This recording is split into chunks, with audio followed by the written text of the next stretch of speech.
Ladies and gentlemen, welcome back to another episode of Tackling Tristan segment. We got a phenomenal student athlete here today. I'm super excited about this one. I really don't want to take up too much of your time introducing, but before we start, please make sure that you hit that subscribe button and click the notification bell so when we get more of this beautiful content, you'll be notified. Without further ado, we got Miss Harmoni Turner. Talk to Harmoni. How we doing?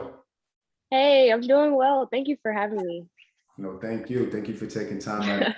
I know you're very busy. You're moving and shaking. You got a lot of things going on, so thank you. Yeah, no problem. So Harmoni, let's talk a little bit about the beginning years. Where are we growing up? What are we doing? And what sports are we getting into at this young age? So starting off, believe it or not, my first sport was soccer. Okay. And I think my dad was just wanted my sister and I to get involved with different sports. So he will put us in, like, obviously soccer was one of them, basketball, and a lot of other different sports. But yeah, my first sport was soccer, and I ended up quitting soccer at the age of 10, I believe. I didn't think it was for me, and I kind of got annoyed with how much we had to practice. I did not like to practice when I was younger. By the age 6, I started basketball, and my dad put me in this YMCA rec league. Okay. I was so bad. I was so bad. Like, I literally had to shoot on one side of the goal because the way I would shoot the ball, it would always go to the left. So yeah. So I had to always shoot on the right side. But yeah, basketball's been a sport that I fell in love with and stuck with ever since. So I'm kind of glad that my dad got me involved with those sports, because I don't think I would have found my talent or fell in love with it if he hadn't had done that. So yeah. Wow. So you started off not so good. When did you start actually, turning that corner? Because we know that you had an awesome career, and we're going to talk more about that. When did you start turning the corner in that? So during second grade, I was invited to try out for Jason Terry's team, the Lady Jets. So that was like his first year doing a team, and he was inviting a lot of kids to go try out. And they didn't have a team for my age group. So I ended up trying out for the third grade team while I was in second grade. And I didn't understand basketball, but I was fast and I got better at my dribbling and shooting.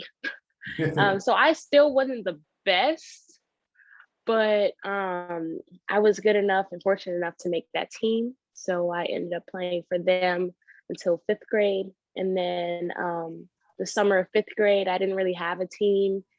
And I was just guest playing for a lot of teams. And then come 6th grade, that's when I found DFW Elite, which was my team from 6th grade on through high school. And I feel like at the age of, I want to say 14. So when I was 14, I started to realize that, okay, I can actually be really good at this. Okay. And then by my sophomore year in high school, that's when I was like, all right, yeah, I think I got it in the bag. Yeah, this is it.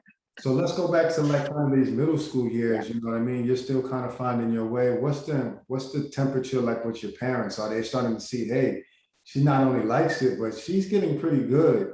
Were they kind of just letting you do your thing, or they was like mashing the gas? Let's try to maximize this. What was that looking like?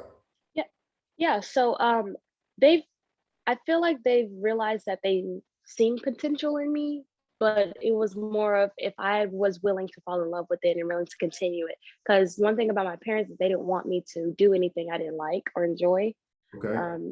So I think they were kind of testing the waters in the beginning. Towards when I was in 8th grade, around the age 13, 14, that's when they were more tough and they kind of pushed me to do more because they seen the potential and I was kind of holding back my talents. So yeah, my parents have been supportive through it all. We bumped heads a few times because I mean, who doesn't? Right. But at the end of the day, like they've done their best at trying to put me in the best position as possible. So I feel like around that time, they were still kind of like, yeah, you have to do more than whatever you're doing right now. Get in the gym, start working out more often, work on your handle shot, things like that. Then come high school, I had a rough freshman year.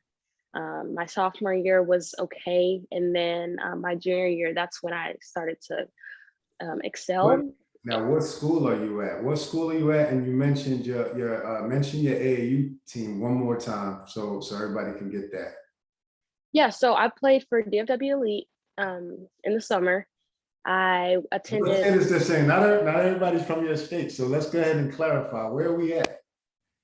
So we're in Texas, okay, Yeah. Dallas area. Yeah. So I personally believe Dallas has the best athletes, hands down. It's hard to argue. Hard to argue. Yeah. Yes. So yeah, DFW Elite was based out of Dallas. I will say we did have players that were from out of state come join our team, but the organization was based out of Dallas. Then I attended high school at Legacy and in Mansfield, and I will be going to Harvard starting tomorrow, actually. For college. This is special. Let me bring it back. So you're a DFW Elite. They're bringing players from out of state. This is one of those teams. You're part of a big time team. Are you recognizing that? Are your parents recognizing that? And when you're on one of those teams, there's expectations, and then you're playing this top competition. What did that feel like? Correct. Yeah. So at first, I felt like I was just being thrown into a fire, joining this team, but I didn't realize like what my parents were doing for me. I wasn't really strong mentally, so this organization definitely helped develop my mentality when it came to my game and my personality. So honestly, it was rough. Like it was, oh my God. Like I can recall some bad days that I had, not only in practice, but after tournaments, then in the car, my parents would be like, well, it was rough. But now that I'm older and more matured, I realize what they've done for me and why they put me in those situations to help me prepare for the next level. And I feel like them doing that definitely helps set me up for the next level. I mean, can't say much better than that, you know what I mean, for having a support system like that. And you're welcoming those opportunities because it's difficult. Sports is difficult. How is the student part going on? Because it's a student athlete. You got to marry the two. You said you was going to Harvard, so I think that you did okay. But how is finding that blend? You got a lot of stuff going on. Yeah, so academically it was rough just because I don't learn like a lot of people in my class. Some people can go to school, not take notes, or they'll listen to like maybe a lecture, so and they get it like right off the bat. Me, I had to go to tutoring, I had to study extra hard. And it was kind of frustrating just because I'm like, I feel like I'm always at home doing homework and not like actually enjoying life. So I feel like basketball was that escape for me. So I took advantage of that. But as far as academically, I do believe it paid off. All those times studying and staying up and attending tutorings, multiple tutorings in a day sometimes. I believe it paid off. So I don't necessarily hate it. But at the same time, it was rough.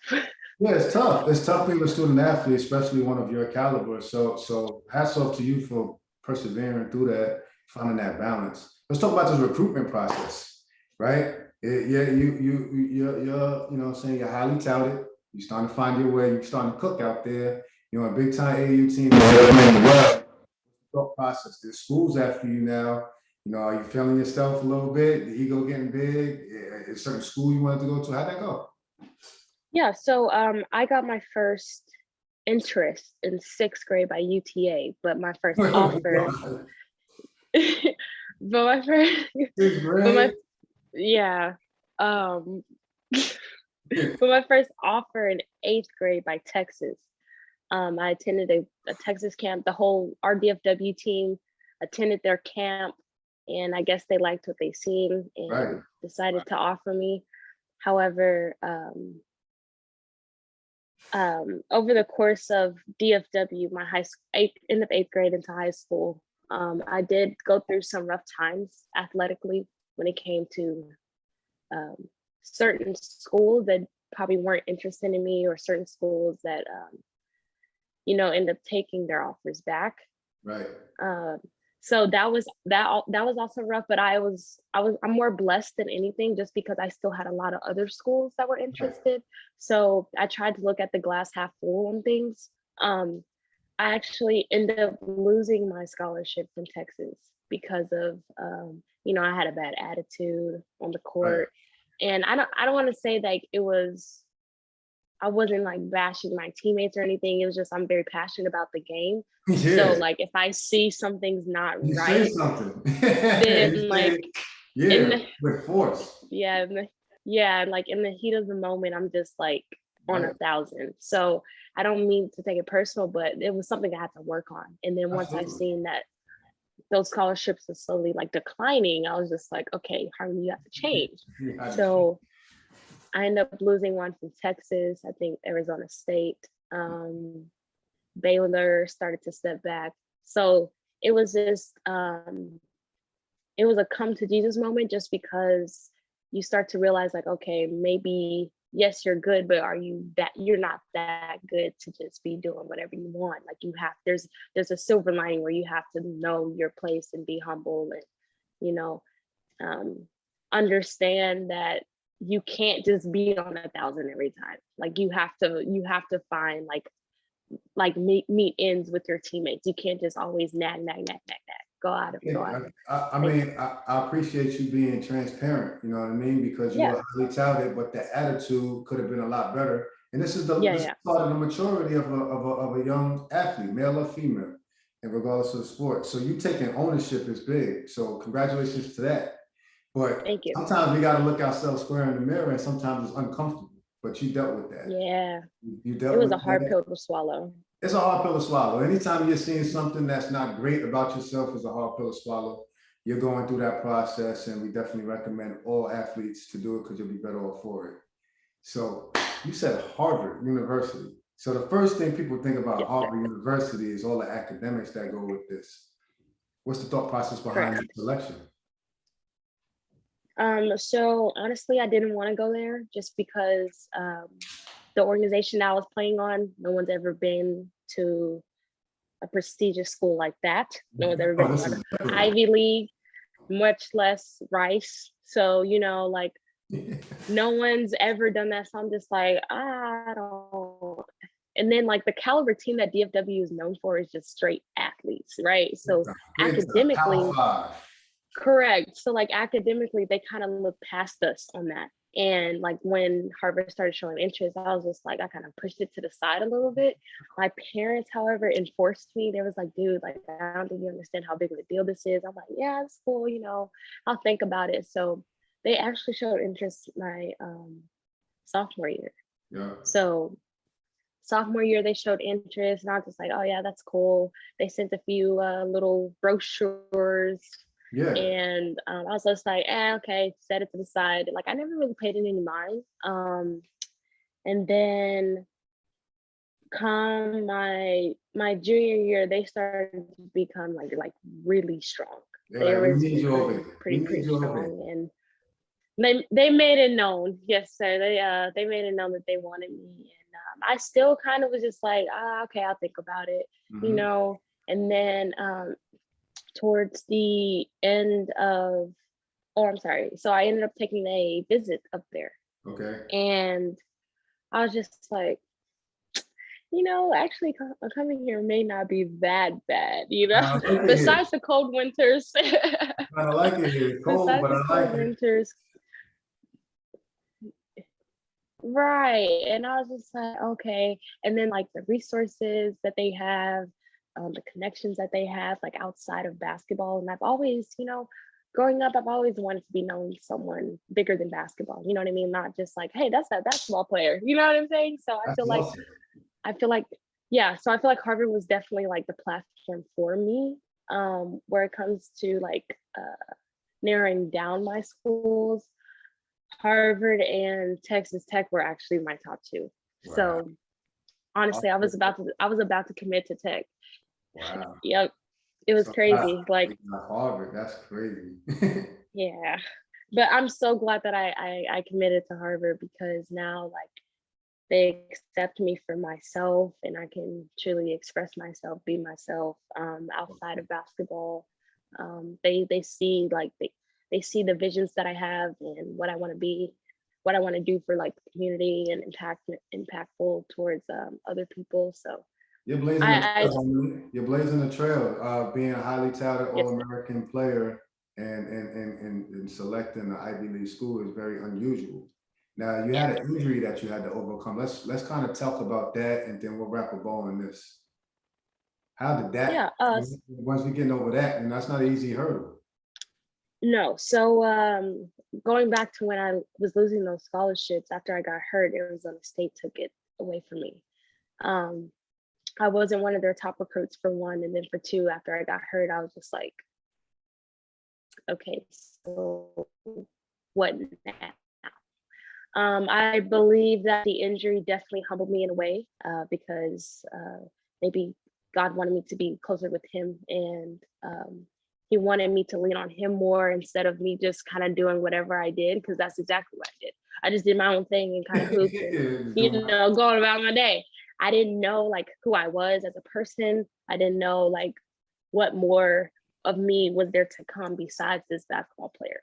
So like I feel like that injury, like yes, it sucked. Yes, it was towards my beginning of my senior year. So I had to sit out. But I feel like there's also so much beauty in it, because you start to become somebody that you never thought that you would become. And what Like did you do positively. exactly? What was the injury exactly?